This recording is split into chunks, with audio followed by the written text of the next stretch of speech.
지금 대한민국은 위험에 직면하고 있습니다.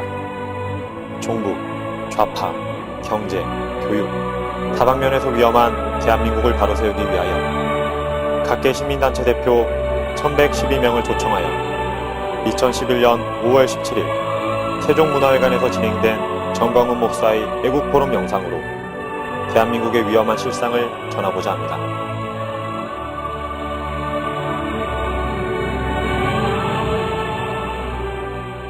정광훈 목사입니다. 저는 어린 나이 때 목사로 부름을 받아서 한 동네에서 목회 잘하고 그리고 부흥회 잘하면 국가와 나라와 사회와 하나님과 사람 앞에 제 할 일을 다 하는 줄 알고 열심히 살아왔습니다. 그러던 어느 날 소위 지나간 좌파 정권이라고 하는 김대중 노무현 정권을 지나면서 어느 날 제 생각에 이러다가는 이 나라가 인민공화국이 될지도 모르겠다. 그런 위기감을 느끼게 됐습니다. 그래서 이것이 저 혼자의 느낌인지 다른 분도 그렇게 느껴지는지 해서 저하고 20, 30년 같은 친구인 TV 설교자는 장경동 목사, 또 장학윤 목사, 그거 다 제 친구들인데 이 얘기를 한번 나눠봤습니다. 왜 갑자기 나는 인민공화국이 올 것 같은 느낌이 든다 그랬더니 다 그렇다는 거예요. 그러면 도대체 어떻게 멀쩡하게 사는 이 시대에 우리가 사는 대한민국에서 인민공화국이 올 것 같은 느낌을 갖게 되는가? 하루는 제가 부흥회를 갔다 와서 제가 늦게 낳은 아들이 하나 있습니다. 이 사진을 보신 분이 여러 분 계시지만 안 보신 분들을 위해서 다시 한번 보여드리겠습니다. 초등학교 5학년입니다. 제가 이름을 전애녹이라고 지었습니다. 우리 아들 책상에 공부방에 들어갔더니 이렇게 써놨습니다. 이게 우리 아들 친아들이 써놓은 겁니다. 혹시 한글을 아시면 같이 한번 읽어주세요. 시작. 부시축이라고 써있어요. 그래서 교회 마당에 놀고 있는 우리 아들에게 전해놓 아빠가 혼내키려고 하는 것이 아니야. 한번 물어보려고. 일로 한번 와봐. 이게 뭐야? 그랬더니 눈알 밑으로 샥 깔이 뜨면서 그러면서 부시 죽여! 그래. 그 부시가 누구냐니까 미국 대통령이잖아. 미국 대통령을 너가 왜 죽여야 되는 거야? 학교 선생님이 죽이라고 했거든. 그래서 우리 교회에 그 교장 선생님 하신 장로님을 김기동 장로님에게 물어봤습니다. 장로님, 우리 전해놓 담임 선생님 뒷조사를 좀 해보세요. 그 왜요? 그랬더니 학교 갔다 와서 부시를 죽이라 그러고 그 다음 날은 부시 사진을 놓고 칼로 찍는 거예요. 우리 아들 담임 선생님 뒷조사를 한번 해보라 했더니 그 교장 선생님 하신 말씀이 우리 교회 장로님이신데 목사님 그거 조사할 필요 없습니다. 왜요? 그랬더니 혹시 목사님 아침에 신문 보시면서 정교조라고 보십니까? 그래. 정교조. 정교조 뭐지? 그 학교 교원단체 아닌가? 그랬더니 전해녹 선생님이 바로 정교조 지부장입니다. 그래요. 그때부터 나는 정교조가 뭐하는 단체인지를 들고 파기 시작했어요.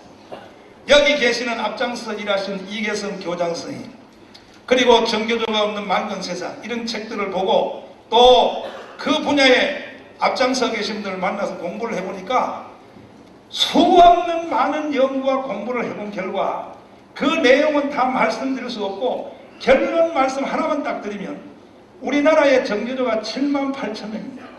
제일 많을 때가 18만 명이었습니다.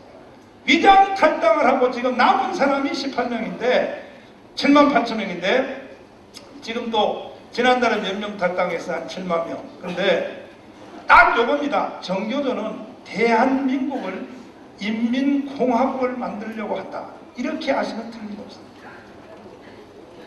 안 됩니다. 한번 따라서 합니다. 안 돼. 안 돼. 다시요. 안 돼. 안 돼. 누구 마음대로 너희들이 이 나라를 인민공화국을 만들어? 그리고 2006년 3월 1일입니다. 2006년 3월 1일 날 노무현 대통령이 3.1절 국민담화에서 이렇게 연설을 했습니다.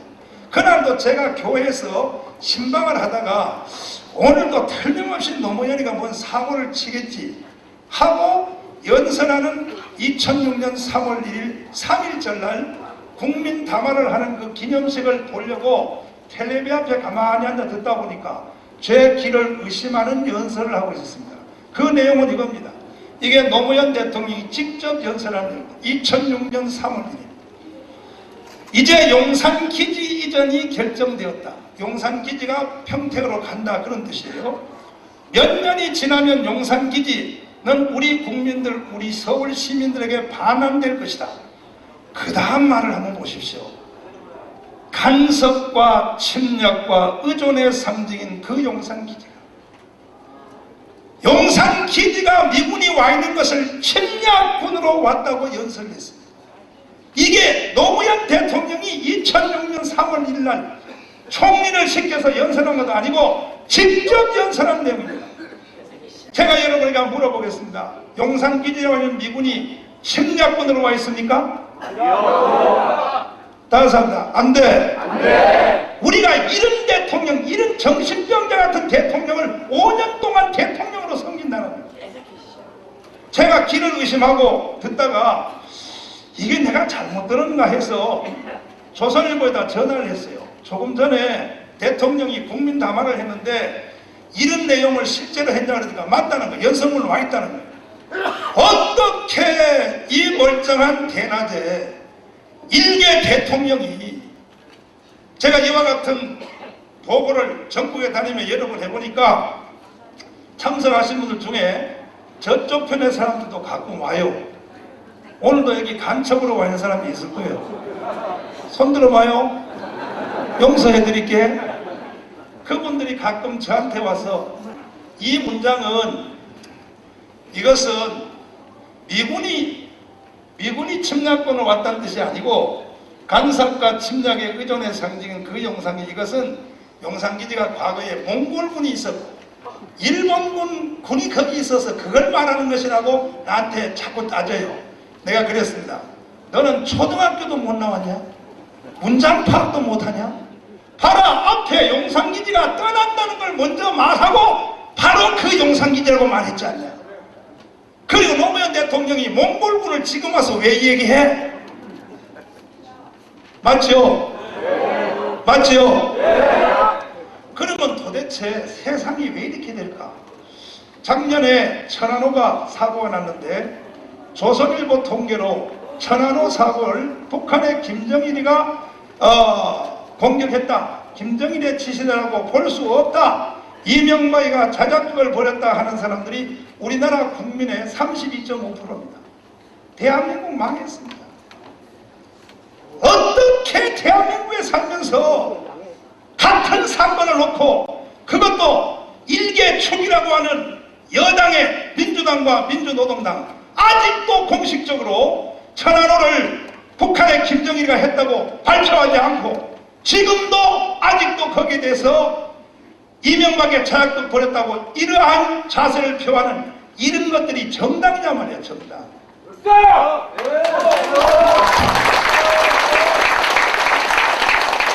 좋은 말로 만들까 해체해.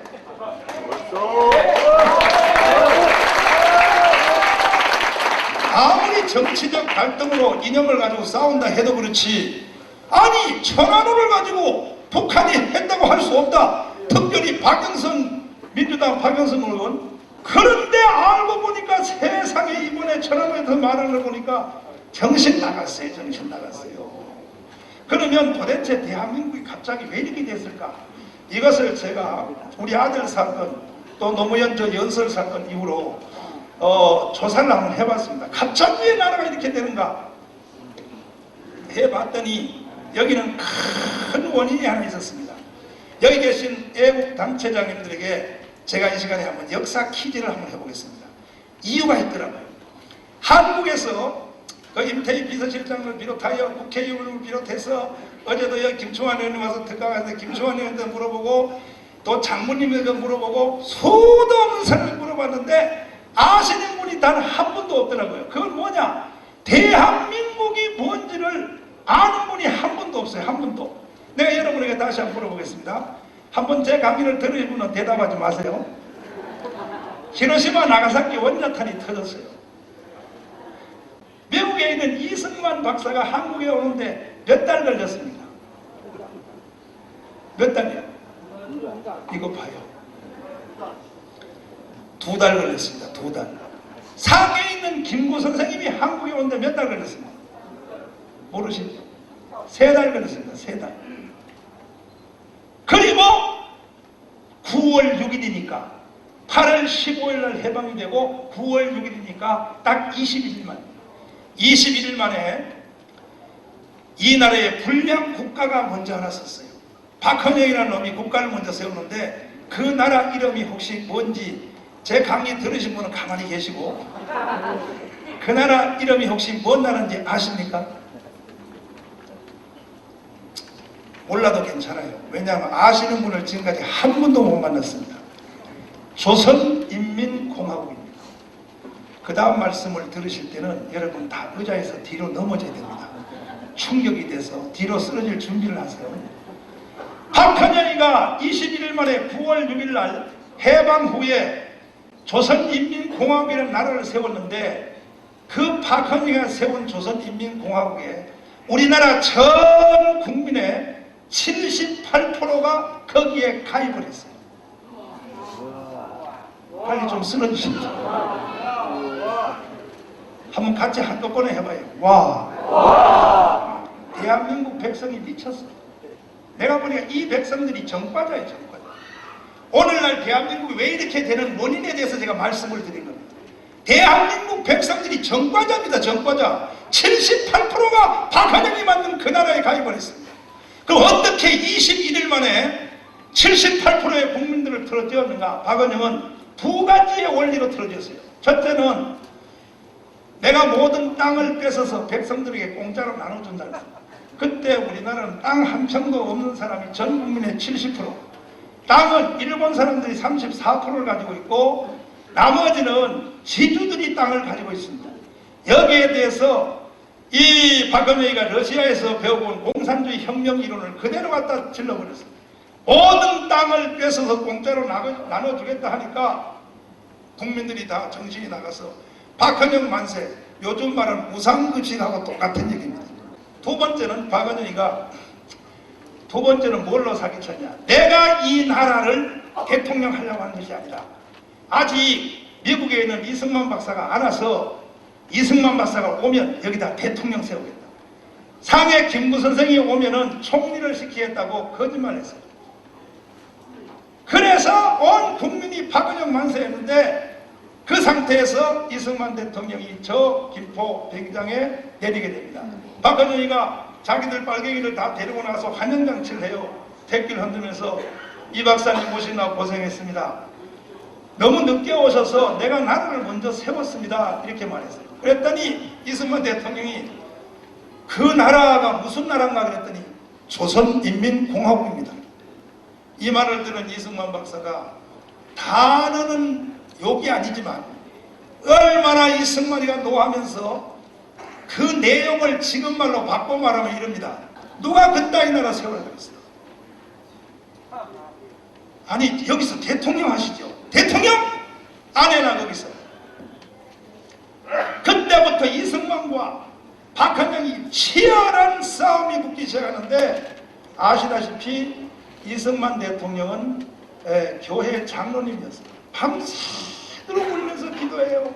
두 손을 들고 하나님 조국이 해방됐다고 왔더니 빨갱이 나라가 세워졌네요. 하나님 이 나라를 살려주세요. 어떻게 하면 살릴 수 있냐고 밤을 새며 통곡하고 오니까 영락교회 오제도 특별검사님이 그분도 교회 장로님인데 이승만 대통령한테 가서 저한테 맡겨주세요. 그래서 그럼 어떻게 하겠냐? 뱀은 꼬리를 자르면 머리로 뭅니다. 처음부터 뱀은 박헌영 저놈을 잡아야 돼요. 그 박헌영을 어떻게 잡냐? 전 국민의 78%가 지금 붙잡고 있는데 어떻게 잡냐? 저한테 맡겨주세요. 그때부터 박헌영이를 살살 따라다니다 보니까 드디어 걸려들었습니다. 오제도한테. 을지로 이가 있는 정판사라고 하는 돈을 찍는 기계를 일본 사람들이 머리가 좋잖아요. 그것이 모래를 뿌리고 일부러 부시고 간 것이 아니고 종이와 잉크를 더 많이 구해놓고 누구든지 돈을 찍어서 정부에 돌려서 나라 망하라고. 이것을 누가 차지했냐? 지금 모 당의 국회의원들은 내가 이름을 말하면 명예훼손에 걸리니까 그 할아버지 박만술, 그 아버지 박나조이가 차지했습니다. 박나조로 돈을 찍어가지고 박헌영한테 갖다 바치니까 박헌영이가 이것을 종로에다 뿌리면서 인민공화국에 가입하라고.